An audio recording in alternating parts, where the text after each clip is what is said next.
Nesse vídeo eu vou falar de um tema que talvez seja um dos vídeos menos assistidos desse canal. Um tema que não é nada sexy, mas que ele traz efeitos muito poderosos na vida de quem consegue enxergar o outro lado da moeda. Eu vou falar sobre por que nós homens temos dificuldade em aceitar, seguir a religião, aceitar Deus, aceitar Jesus como nosso Senhor. E eu sei que isso não é nada sexy que eu vou falar, mas talvez você não esteja visualizando as nuances disso. Eu vou passar um pouco sobre isso, mas eu já começo dizendo, eu não passei por esse processo de encontrei Jesus. Eu vou falar um pouquinho para vocês disso mais para frente. Mas por que hoje o homem é mais avesso à religião? A gente vê que religião é coisa de mulher, e para a igreja é uma coisa de mulher, de senhorinhas, e a gente vê uma população feminina muito maior dentro da igreja do que os homens, e a gente vê os homens às vezes sendo taxados de talvez emasculados, afeminados, aqueles homens que são mais religiosos. Isso, claro, estou falando de homens cristãos, né? Não estou analisando outras religiões, porque outras religiões é até diferente, é cool, é legal. E eu posso falar do ponto de vista de quem passou por isso, com outras religiões também. Mas o fato é o seguinte, eu não quero deixar essa parte inicial muito chata, mas fica aqui comigo só um pouquinho que você vai entender um contexto histórico. Até a Revolução Industrial, o homem era quem era o líder espiritual da sua família. Ele estava dentro de casa, então ele trabalhava próximo, né? Dentro da, eram moradores rurais, então ele trabalhava de casa praticamente, e ele era o líder, ele conduzia a sua família espiritualmente. Quando houve a Revolução Industrial, ele vai para a cidade, e aí ele tem que sair para ir para a indústria, e ele pega cargas gigantescas de trabalho, aí ele começa a beber, ele começa a frequentar bares, ele começa a precisar desopilar, ele se afasta de dentro de casa, ele se desconecta da religião, porque ele não tem mais tempo, não tem mais saco. Aí a gente tem uma ruptura. A mulher passa a ser quem sustenta a religião dentro de casa, e o homem passa a ser esse arredio, esse bicho que precisa ser domesticado. E a gente vê isso, por exemplo, ao longo do século XX, século passado, com a produção cultural, a produção de cinema, mostra isso. O homem o quê? Aquele bicho abobalhado, besta, idiota, que precisa ser domesticado, que precisa ser o selvagem, né, também. Então a gente vê vários traços disso, e isso vai formando nossa cultura. Paralelamente, a gente tem a guerra contra a Igreja Católica na história, na ciência, né? A gente vê que a ciência trava uma guerra contra a Igreja por N fatores.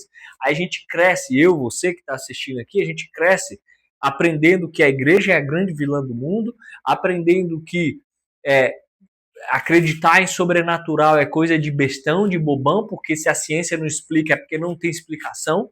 Se a ciência não explica coisas óbvias do cotidiano não, é porque não tem explicação. Então a gente vai tendendo a acreditar nisso, então vai se fortalecendo essa cultura. E hoje a gente vive numa sociedade ainda por cima em que nós não temos grandes referências, né?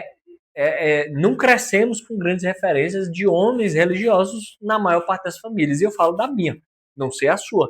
E aqui, quando eu falo isso, não é criticando a minha família, nem culpando, meu pai. Não, era assim. A gente cresceu assim por conta desse processo todo cultural. Então, eu não tive referência de meus familiares, é, homens, indo para a igreja e tudo mais. Então, entra esse contexto. Aí hoje nós estamos nesse ponto. Então a gente já tem uma barreira, uma trava muito grande de ir para a religião. Mas o que eu percebo na prática, né?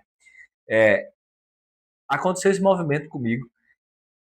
E eu me lembro que um dia eu estava lendo um livro que é Deus e o Sentido da Vida, do Rafael Liano Cifuentes, em que ele tocou exatamente nesse ponto, da vergonha de se dizer católico, de se dizer religioso por esses fatores que eu trouxe aqui. Eu falei, caramba, eu tenho isso daqui. Quando ele falou isso, aquilo ali abriu um véu na minha cabeça, descortinou.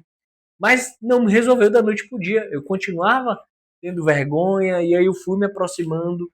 E quando eu digo que eu não encontrei Jesus, é porque eu não tive, no meu processo de reconversão, ou seja, de voltar para a igreja, eu não tive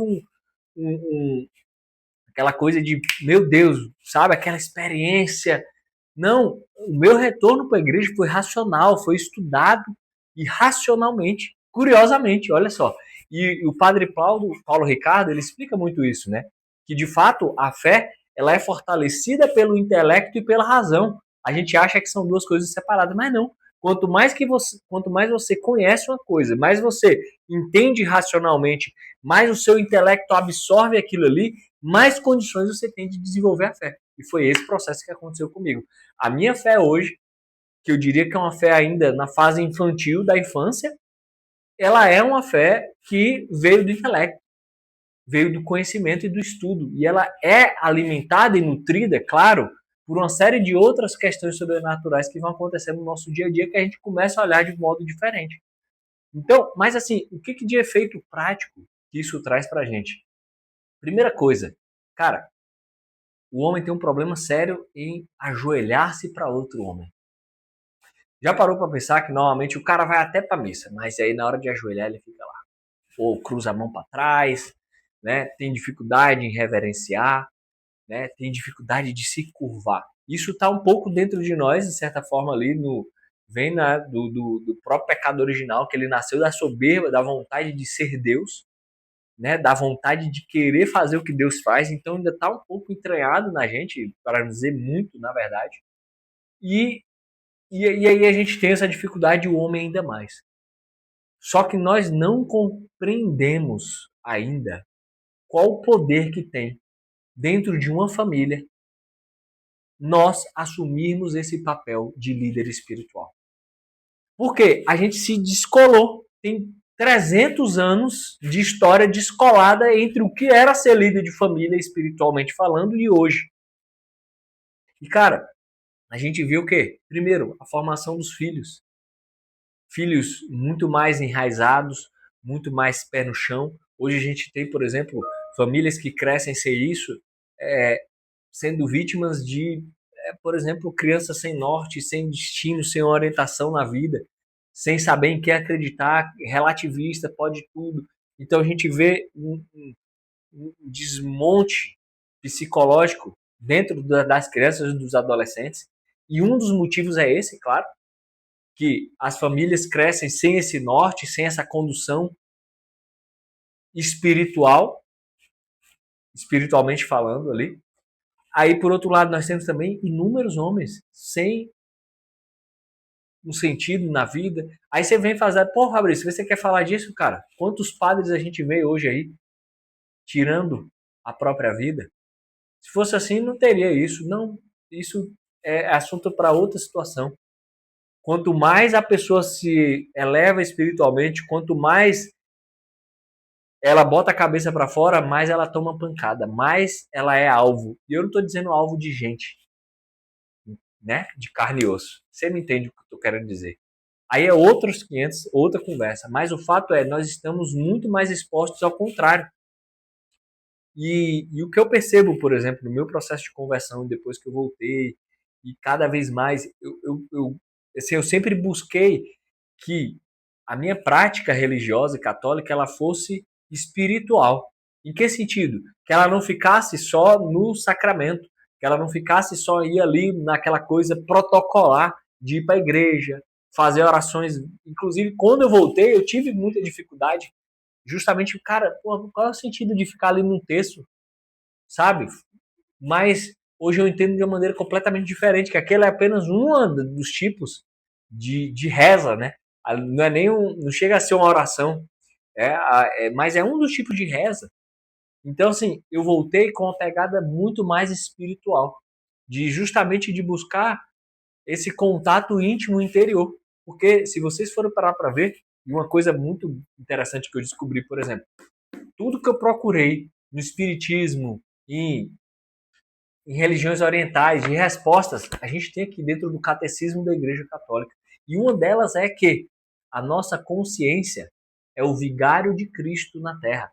Ele vem dizer que dentro da nossa consciência é onde a gente tem um contato com Cristo. Ela é o nosso vigário. Por isso que dentro da igreja a gente tem o exame de consciência. Porque se eu tenho uma vida orientada, ordenada e eu faço um exame de consciência apropriado, é como se eu estivesse me aliando e conformando a minha vida ao Deus que existe em mim. E aí é onde entra outras religiões, inclusive, né? Se a gente for ver até as orientais que tal, né?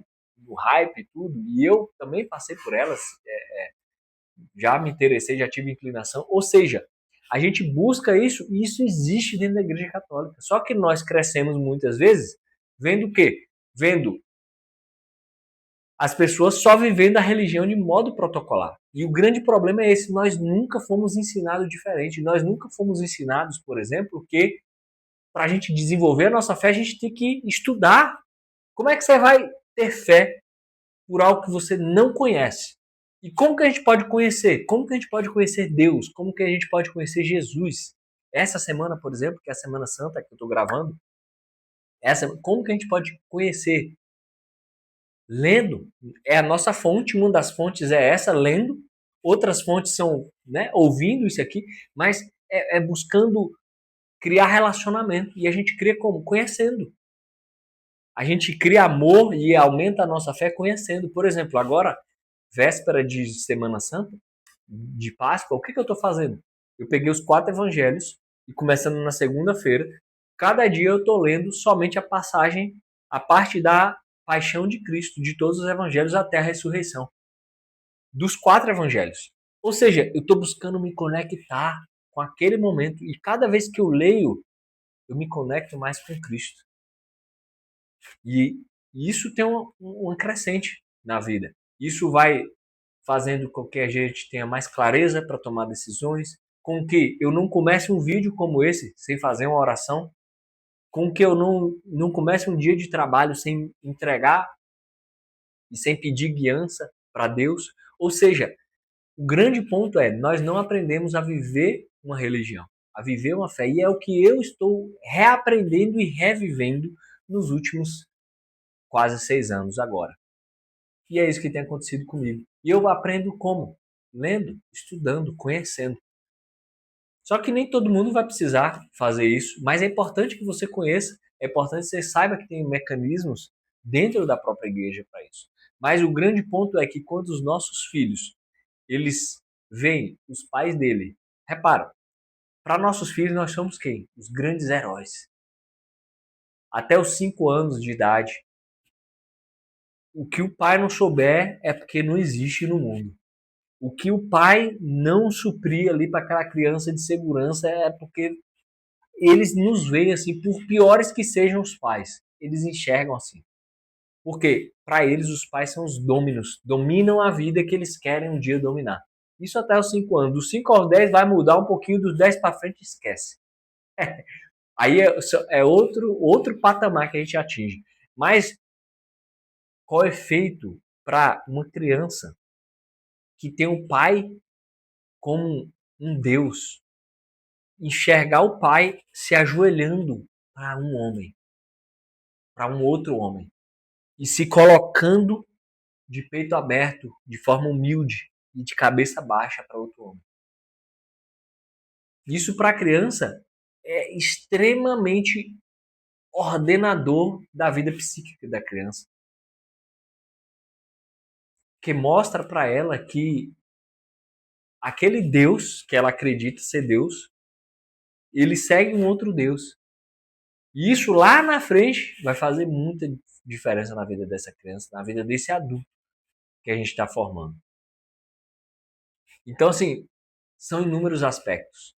Mas o que eu quero dizer é que, no fundo, é só ganho. Eu não quero ficar teorizando, eu não quero trazer aqui as promessas que tem na Bíblia sobre essa entrega. Não, eu quis trazer uma visão muito prática aqui.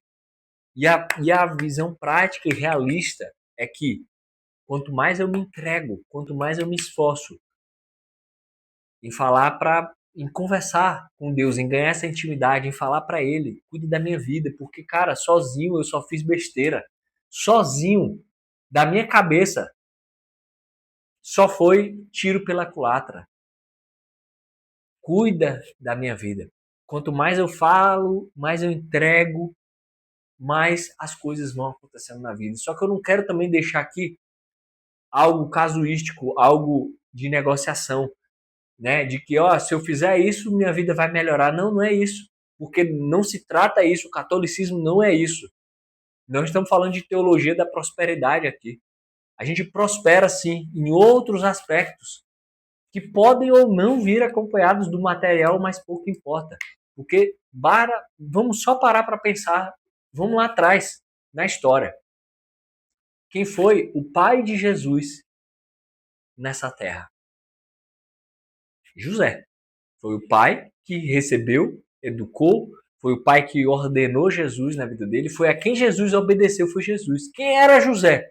Um carpinteiro que não tinha dinheiro para botar a mulher num lugar decente para ter filho. Esse era o pai de José. O pai de Jesus, quer dizer.